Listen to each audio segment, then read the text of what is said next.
എന്നറിയപ്പെടുന്നത് Chinese fish നെറ്റാണ്.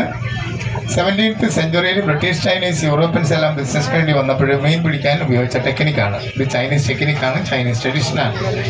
इसको कहते हैं Chinese fish net. 17th century में ब्रिटिश चाइनीज यूरोपियन लोग बिजनेस करने के लिए आए समय मच्छी पकड़ने के लिए बना के रखा है. ये तो चाइनीज टेक्निक है, चाइनीज ट्रेडिशन है. இது சீன வலை கம்ப வலைன்னு சொல்லுவோம். இது 17th செஞ்சுரியில் பிரிட்டிஷ் சைனீஸ் யூரோப்பியன்ஸ் எல்லாம் பிஸ்னஸ்க்காக வந்த டைமில் மீன் பிடிக்க கட்டி இருக்குது. இது சைனீஸ் டெக்னிக் தான், சைனீஸ் ட்ரெடிஷன் தான்.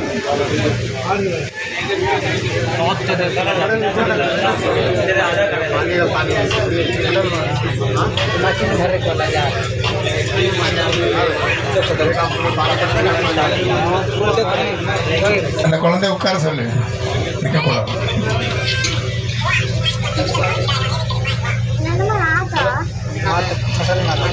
അറബിക്കടൽ, അറേബ്യൻ സീ പെരിയാർ നദി യോജിക്കുന്ന സ്ഥലമാണ്. ഡേഞ്ചറസ് ഏരിയയാണ്. 100 അടിയാണ് ഇവിടുത്തെ ആഴം.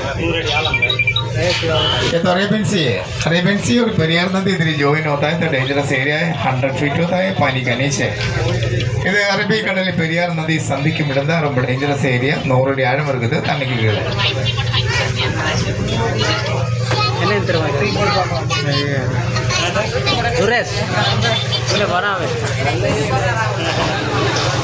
लेकिन घूमेल की लड़ा उन्हें तो नहीं ले उन्हें होते उसे नहीं मिला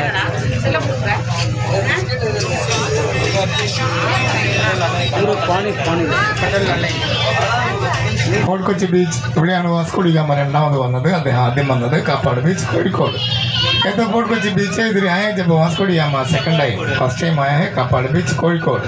இது फोर्ट कोची बीच தான். இங்கே தான் வாஸ்கோ டி गामा செகண்ட் டைமில் வந்திருக்குது. ஃபர்ஸ்ட் டைம் வந்திருக்குது காப்பாடு பீச் கோഴിക്കോട്.